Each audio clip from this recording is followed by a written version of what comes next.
Opa yra atsakinga. Aktyvi, šiuolaikiška, inovatoriška komanda. Šaunus, darnus kolektyvas. Smagu, veiklu, įdomu.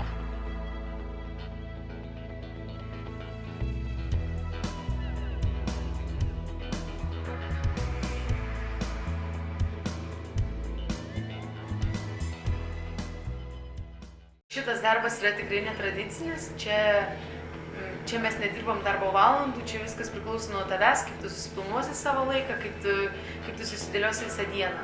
Tai darai rinkos analizės, nustatinėjai objektų kainas, lygini jas, kas yra labai gerai pas mus, kad mes galim pasitarti su kolegom iš karto, gauni kažkokią situaciją papuolį ir iš karto gali visų klausti, kaip čia man geriau daryti, ypač tų, kurie turi daugiau patirties.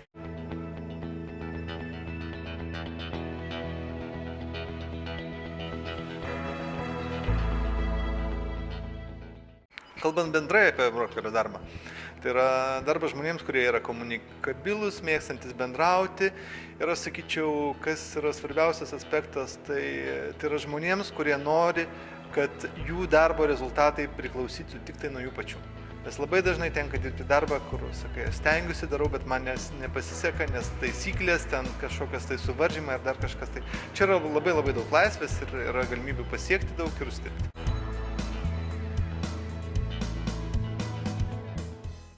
Šiandien yra lygiai 2 mėnesiai, kiek dirbu Opoje ir jaučiuosi puikiai, save realizuoju, esu užsivedęs. Žmogus turi būti mėgstantis bendrauti, nebijantis parodyti savęs, kaip sakyti, nebijantis prieiti prie žmogaus ir pažiūrėti jį iš arti. Ir, na, žinote, kurie išsilavinimo popieriai neperteikia žmogaus tikrųjų savybių ir jo galimybių. Tai tikrai abejoju, kad išsilavinimas čia yra pagrindinė vieta, bet, padalinti ir paskaičiuoti procentus turbūt pravartu būtų mokėti ir negu atėjušio mokintis. Visa kita mėnesio 2 bus, manau, pakankamai, kad turėti gerą bazę, su kuria būtų galima tvirtai žingsniai žengti į užsibrėžtą tikslą. Pirmiausia, reikia visus klausimus žiūrėti, kokia yra nauda turto savininkui. Per naudą turto savininkui. Tai kokie argumentai? Iš tiesų, OPA veiklą stebiu nuo pat jos atsiradimo. Patinka idėjos, patinka darbo principai, pačio darbo pobūdis ir tiesiog net be didelių svarstymų pasirinkau OPA. Kažkaip šį savaitės pusė tokia.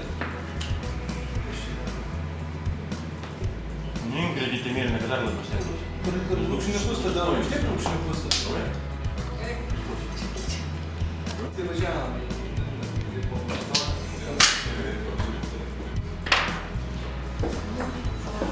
Žinai kas, kad jeigu norit pardavinėti turtą, patikinkit tai profesionalui, pasikvieskit kelius brokerius ir išsirinkit vieną. Kuris jums šneka patinka. Užsidėkė raudoną lemputę dabar.